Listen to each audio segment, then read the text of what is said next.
first time I've given a spiritual talk on a Sunday in 10 years since I left vocational Christian ministry. So it feels really special and sacred for me to be with you today. And my original career goal was to become a missionary to India to convert Hindus and Muslims to Christianity, to bring about the second coming of Jesus. And so here I am today.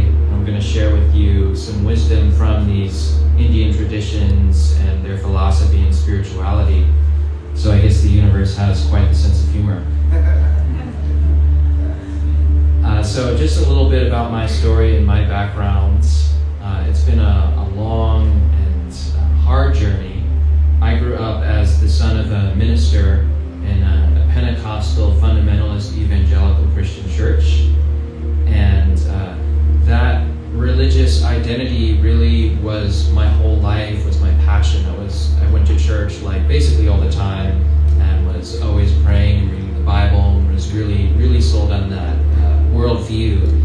And so I went and got 2 Bible degrees, studied undergraduate Bible and theology, got a Master of Divinity degree, and really felt called to be a missionary to evangelize the world because we thought we needed to save people from hell and from sin and from separation from God.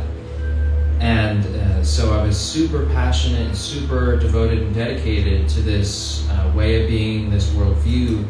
But at the same time, as I was in seminary studying to be a minister, I had this crisis. I had a debilitating anxiety disorder. Years of sexual repression, just being tortured by this idea of a God who was always judging me and policing my thoughts and telling me not to trust myself, my critical thinking, my intuition, my sexuality. And so I was spiraling in shame and anxiety and depression, and I didn't know why. I just knew that something was wrong. And finally, I got to a place of desperation, and I just remember making this intention or prayer and saying, I'm going to do whatever it takes to be free of fear, and even if that means questioning my beliefs. And so then the whole thing began to unravel really quickly for me, and I began to see that I had a lot of religious trauma from a lot of indoctrination, a lot of fear-based and shame-based and really repressive kinds of mindsets. And I'm not here to just criticize Christianity today. I mean, religious trauma can happen in a lot of different backgrounds, in a lot of different settings. But for me, and for a lot of people, these kinds of ideologies really were harmful and traumatic. And so I remember waking up one day as I was a minister and just realizing, I don't believe this anymore, and I'm not afraid. But as that happened, my whole world fell apart. My identity was shattered. I lost everything that I loved and knew in an instant. My community, my sense of identity and meaning and purpose in the world, my career, like my whole life was oriented around this sense of grandiose meaning and purpose, saving the world from sin and from hell. And all that fell apart in an instant, and I just went into this existential despair spiral. And it was a long journey of healing and transformation. I ended up moving to California, starting over, getting into plant medicine and meditation, and that led me on a journey to become an associate psychotherapist with a specialization in religious trauma, and then to go to Oxford to study Sanskrit and Hinduism and Buddhism. So it's been quite the journey. But one thing I found was that consciousness is the most potent medicine, just the medicine of our being, of presence, of awareness, and shifting out of mind identification, of trying to find salvation essentially through thought, through belief, through dogma, through identity, through a story about who I am in my life and what it needs to be, into these experiential healing exercises, whether through the body, whether through plant medicines, whether through breath work, really working with just the power of my consciousness experience, instead of in the mind and in belief and in dogma, and that's okay, if you have an ideology that helps you, or religion or worldview. But regardless of that, consciousness is the through line that can heal all trauma. And so I want to share with you some verses from the Bhagavad Gita today, which is a central text in many Hindu philosophical traditions. And it starts out with the first chapter is called Arjuna Vishada Yoga, which means the yoga of Arjuna's depression in Sanskrit.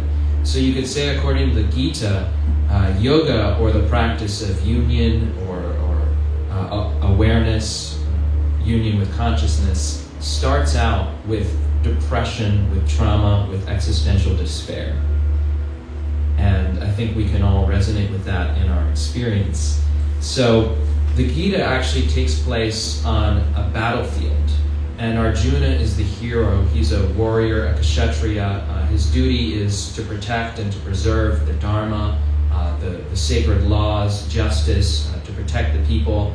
And he finds himself in a totally impossible scenario. He's in a war, forced to fight against members of his own family, his spiritual teachers, his families, his cousins. They're all on the other side of the battlefield. And so he's there on this battlefield, about to go to war, and he's having a dialogue with Krishna, who's an avatar, a representation of the divine in the story. So I'm going to read some verses from the Gita. It says, seeing all his relatives present there, Arjuna, the son of Kunti, was overwhelmed with compassion and in depression spoke the following words. O Krishna, seeing my own relatives arrayed for battle here and intent on killing each other, my limbs are giving way and my mouth is drying up. My whole body shudders. My hair is standing on end. My bow is slipping from my hand and my skin is burning all over. My mind is reeling. I'm unable to hold myself steady any longer. Thus, having spoken on the battlefield, Arjuna sat down on the seat of his chariot, throwing down both arrow and bow with a heart overcome with sorrow. And then he says later on, O Krishna, I shall not fight. So this is kind of like his FU to the divine, if you will. This is really a total identity crisis for Arjuna. Here he is, this warrior whose duty is to protect and to preserve the people, and he's living in a hellish, impossible scenario. He betrays his family and his sense of duty if he wins the war, and he says it would be better for them to kill us because then we break the Dharma, then we betray our own values, our own duty, killing our own family. So what is success? It's damned if you do, damned if you don't here. It's a lose-lose scenario for him. And so everything that he's held dear, his whole identity, is shattering in this instant. And he's having this kind of like a panic or trauma response. His mind is reeling, he can't think, he's overcome with depression and despair. And it's this kind of identity collapse. And what trauma is, it's an experience that overwhelms us. It overwhelms our ability to cope in the moment, and it can kind of fragment the identity because it's so overwhelming, and it's kind of this indigestible experience. And what Indian traditions point at is that not that traumas or hardship are good things. They're really horrendous to experience. But that there's a greater presence and a greater wholeness that we are underneath all of that can hold all the pain. And so, I'm sure a lot of you have experienced or may be experiencing major disappointments, heartbreaks, despair, loss of an identity, loss of a career. And what these traditions teach is that these experiences can be a doorway to experiencing a greater wholeness that is always present. That they can be that suffering can be the gateway into our true nature. And so Krishna says to Arjuna, know that which the universe is pervaded is indestructible, No one can accomplish the destruction of the imperishable. Weapons do not pierce this. Fire does not burn this. Water does not wet this. And wind does not dry it out. So what we are, presence or being or wholeness, endures through all things. And Krishna begins to explain the true nature of identity to Arjuna in this moment of collapse. He says, your freedom lies not in success, not in achieving the outcome that you think you need or want, but in presence, in freedom, in whatever action you take, in whatever outcome happens. There's a freedom of the mind that can be had, that whether it's the most painful or most blissful experience, your consciousness is free and you are in a state of peace and non-attachment to what's going on around you. And so he goes on to talk to him. Arjuna invites him to teach him what will dispel, he says, this sorrow of mine which dries up my senses. He says, I don't know anything that will do that. And so then Krishna begins to teach him. And he teaches him about something called the yoga of the self. He says in chapter 6 of the Gita, yoga destroys all sorrow, and to perform the yoga of the self. When the mind restrained by the practice of yoga becomes still, and when seeing the self by the self, one is content in the self alone, in that state one experiences the infinite happiness that is beyond the senses, grasped only by insightful knowing. Established in that, one never strays from the truth. So he says that what keeps us from experiencing the bliss of our nature is the mind, is a mind-created identities, is a mental identification with thought and with the body. And that by performing yoga, by breaking this false identity that you have with your idea of success, your idea of what will make you happy, your idea of what you need to avoid, and coming more into this direct experience of presence, you can attain this infinite happiness that is already your nature, that is already the nature of presence, of experience in every moment. So, what is the self, and how can we experience the self? And Hindu philosophy, and I say philosophy because there are Hindu schools of thought that are atheist. There's a whole spectrum, and they get grouped under the term religion, kind of by a lot of Western academics. But it does include religious beliefs as well. But it refers to something called the Atman, or the self. And it points to something that's experiential, that's beyond thought. So what I find freeing about a lot of these teachings is they're really meant to be non-dogmatic. And it's really tying ourselves to an ideology or a thought system that can keep us from the direct experience of what these pointers are pointing to here.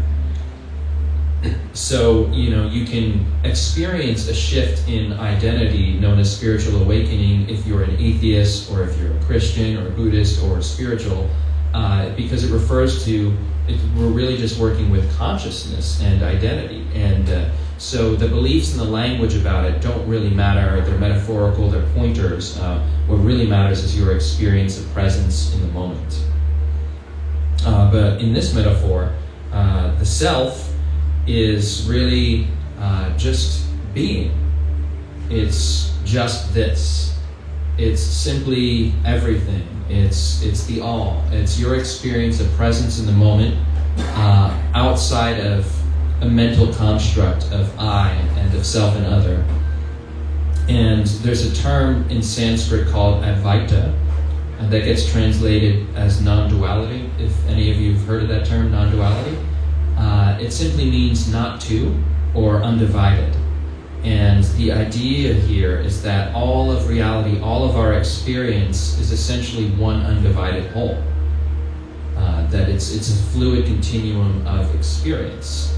And the mind creates boundaries and separations, but everything is essentially one and undivided. Everything is awareness, and you can kind of test this in your experience now.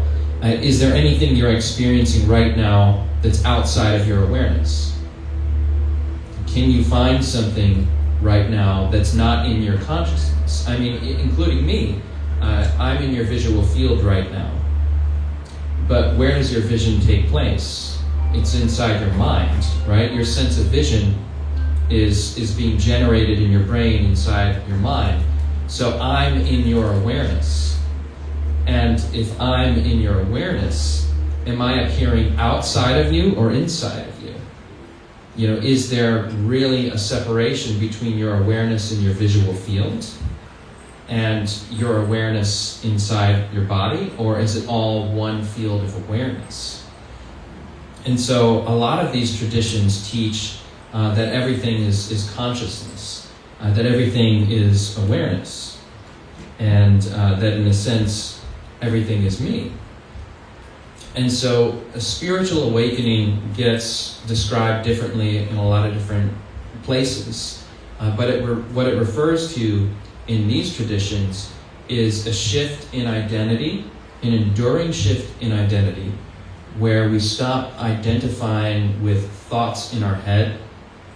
Where we tend to place our identity is really stories about our life, things that I want, things that I need to avoid in order to be happy, or our bodies, or kind of mental snapshots of experience that the mind will grasp on and say, that's I, that's where the I is. And awakening is a shift in identity into presence, into just pure being, into just thisness, where we stop identifying with the sense of a separate self and kind of enter this enduring flow state. Have you ever experienced a flow state where you kind of lose yourself? Yeah, it can be really nice, right?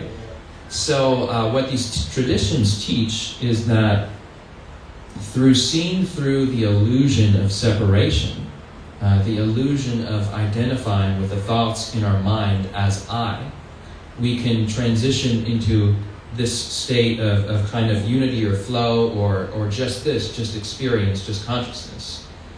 And that when that happens, mental suffering ceases. It stops. And really that suffering is, while it's common to human experience, in a certain way it's unnatural. It's not our most natural state. And I was really struck studying these Sanskrit texts by a compound dukkhanta, which means the end of suffering. And they said there is an end to suffering. And that basically it's something that we can all experience. And that end to suffering is our awareness. It's just the nature of being. When we're not attached to stories in the mind that drag us outside of the present moment, there is no suffering. There's just an experience of being in flow and no story about what should and shouldn't be outside of this moment. And so suffering is a symptom, you could say, of mind identification, of believing the story of I, of believing a thought, that the thought is who you are, that this thought in my mind about my experience, being attached to that thought. And there's actually a Sanskrit word for the ego, it's ahamkara, which literally means the I maker. So there's a mechanism in the mind that is always generating the sense of I in our experience. It's really an illusion. There's no enduring I. It's a story that constantly changes, that's based on grabbing onto one thought about who I am and another thought about who I am.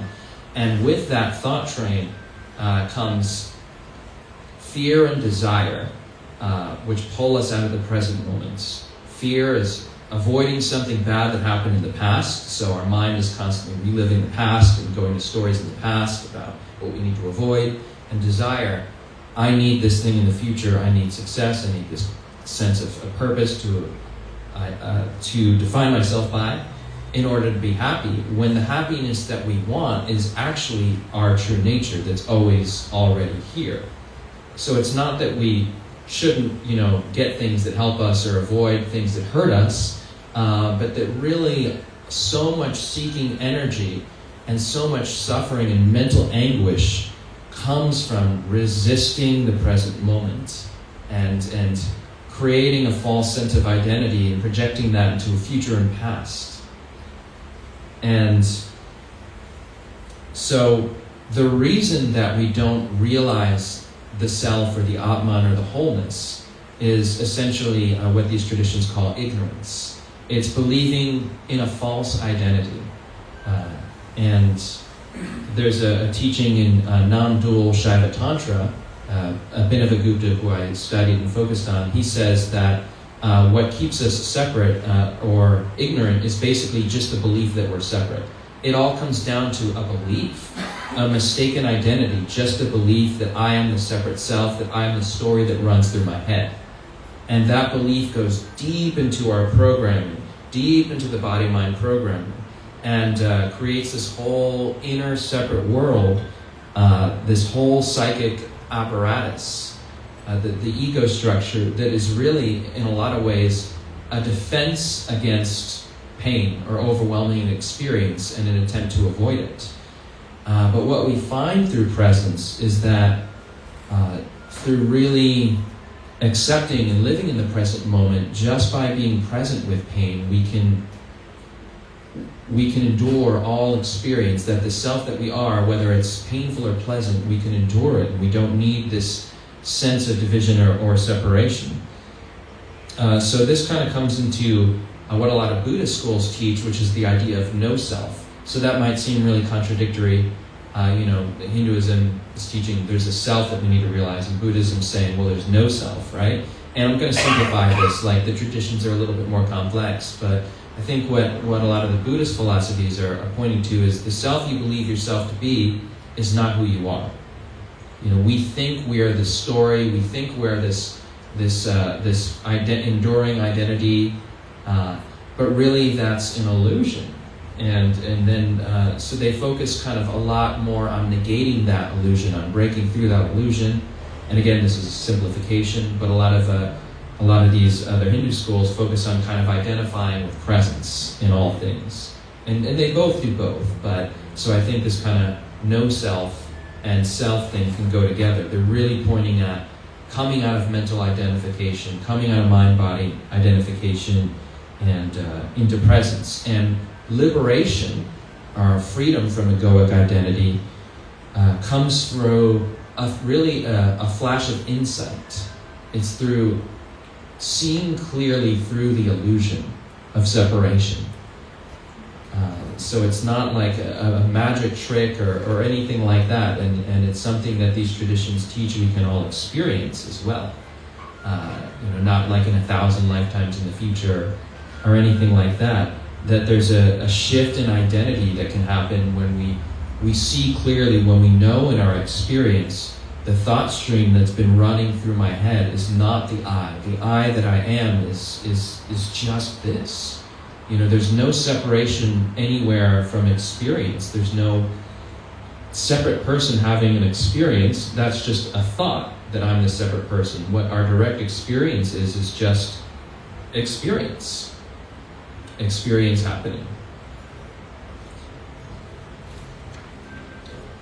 And so I want to lead us in a little meditation here.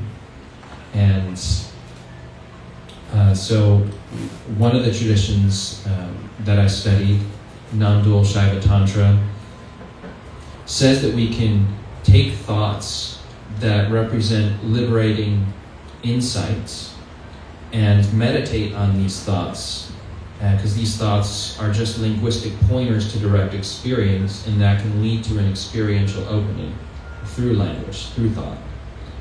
And so this practice is called Vikalpa Samskara, the refinement of thought, the purification of thought. And there's a mantra you may have heard of called Hamsa or Soham, which means in Sanskrit, I am that. So I want you to just kind of focus on your experience of I in this moment.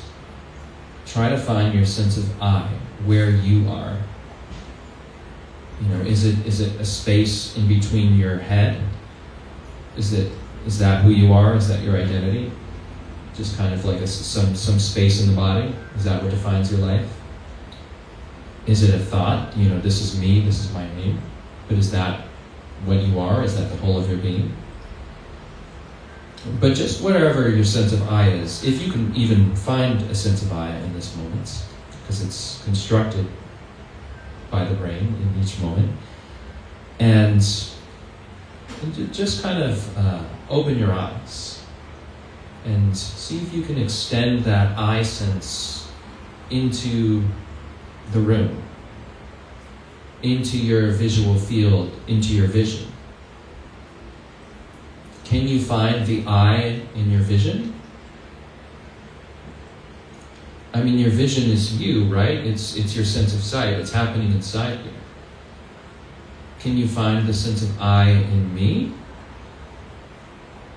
Or is there any separation between the sense of I inside maybe your head or in your mind and the I that you're experiencing as vision out here? And maybe just kind of see like this visual experience, this is my eyesight appearing in my brain, this is the continuum of awareness. I am this, the I that I'm experiencing inside my head, inside my body, continues into my I sense in the visual field. And I am that. And this is me. This is all my experience. And where is the boundary between what's inside you and what's outside you? Can you find it? Is there a boundary?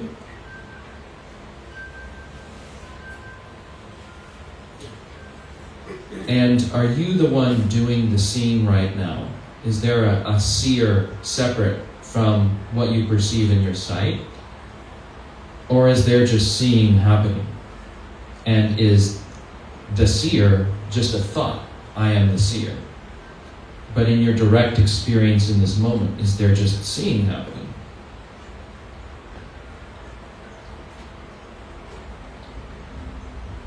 And maybe focusing on a sound in your experience.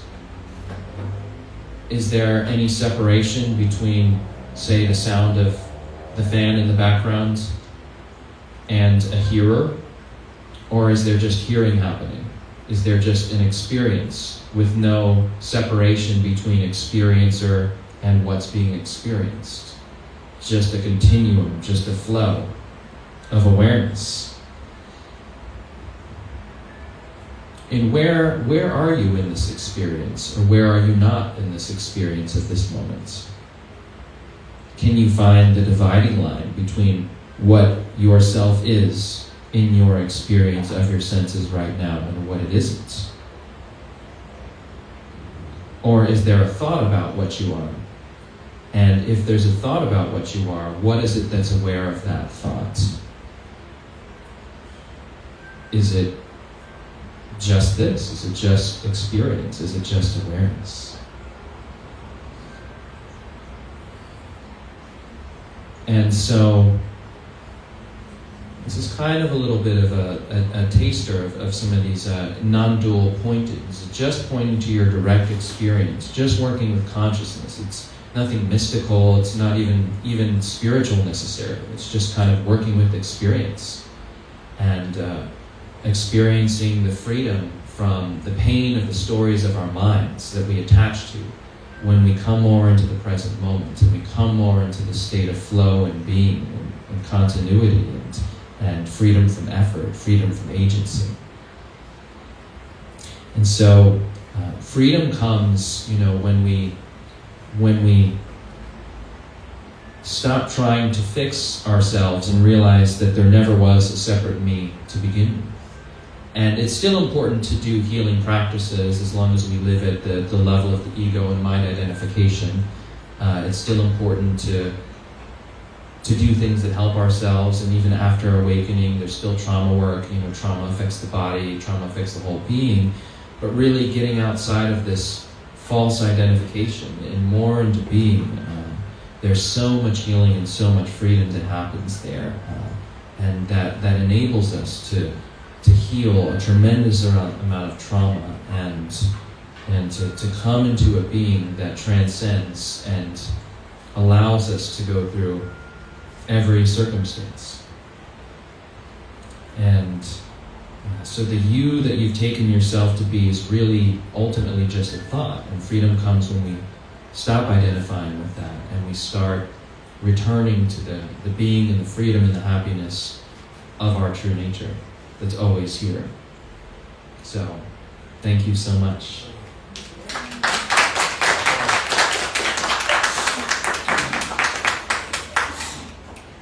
We have a few minutes for questions or any comments.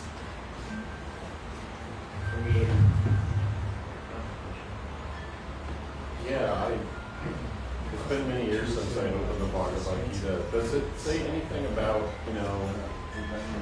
I know there's a lot of emphasis on like someone's path in the Bhagavad Gita. Mm-hmm. So does it say anything about, people that are, for example, considering one path versus another in life or one occupation versus another? Yeah, so, the Gita actually talks about like a lot of different paths. So it talks about, it really kind of brings together a lot of different paths that were common methods of approaching spirituality in the time, and discusses how all of these different paths can be ways of realization. So for the Gita, really the self is the center and the through line. So it basically says there's infinite paths. And it's not even about the path. It's about realizing the self through the path. Realizing your true nature through whatever life station you're in, whatever course of action you're in. And the Gita really emphasizes action, a path not of monasticism, which it was kind of a little bit countercultural at the time. It was saying actually freedom is found through embracing action, embracing being fully in this world, and realizing your true nature in whatever you're doing.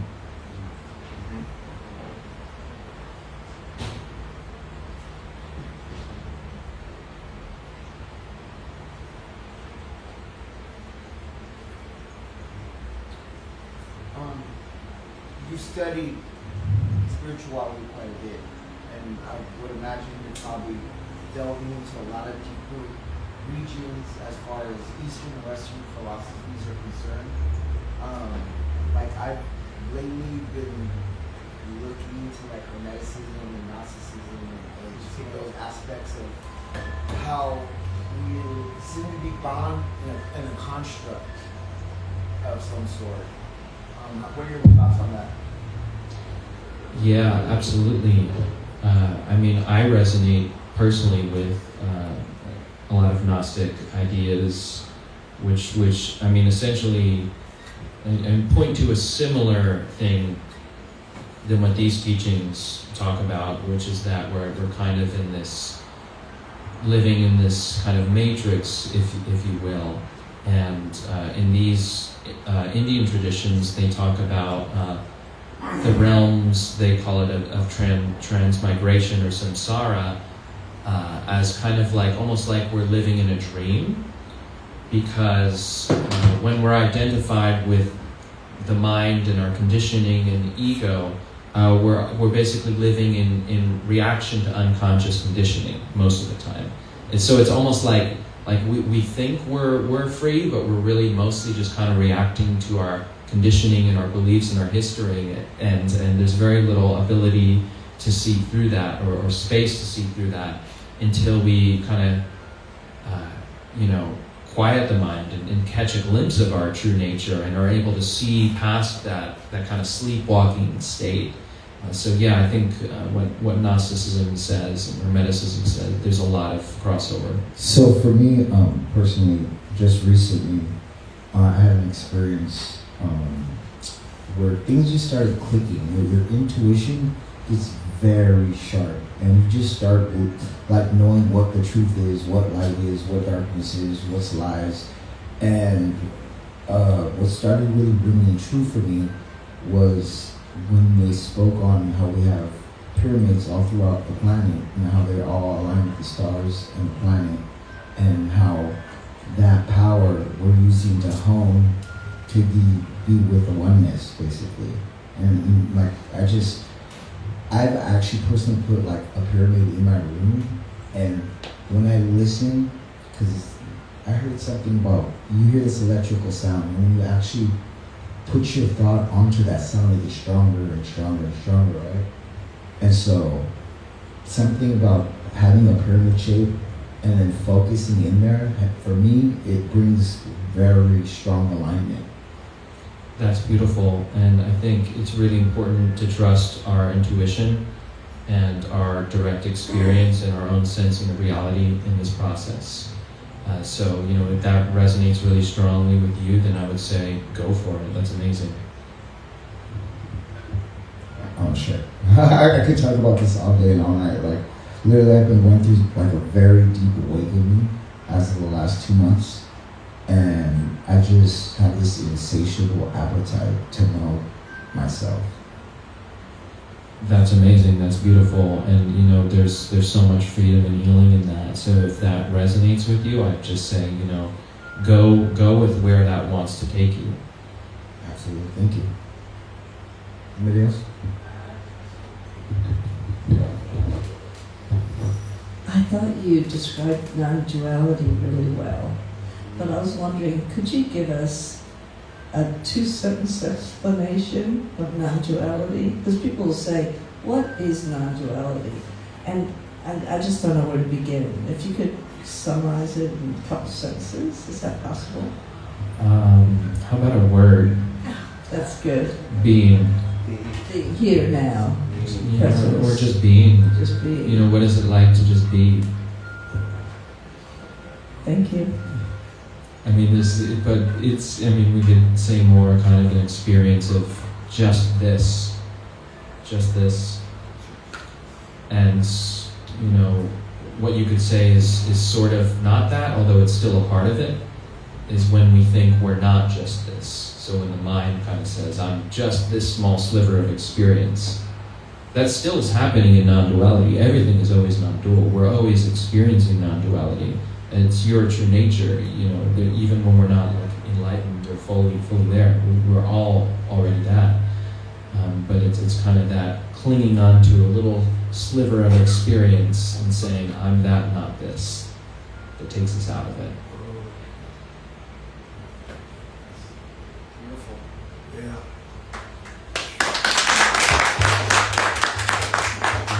Thank you so much. Again, I also work with religious trauma and people undergoing big life identity transitions, and have coaching for that as well. So my Instagram is, I think, on this, or you can talk to me later. Yeah, we'd love to have you. This was so good. Andrew, thank you so much. What a blessing. Yeah, right? Give him another hand, guys. And I also want to say I'm not like a fully realized person, so I'm just kind of like a fellow journeyer exploring my own experience, and I've had shifts, but I'm not fully there, so I'm not like a guru. I'm just sharing from these traditions and kind of a fellow journeyer with you.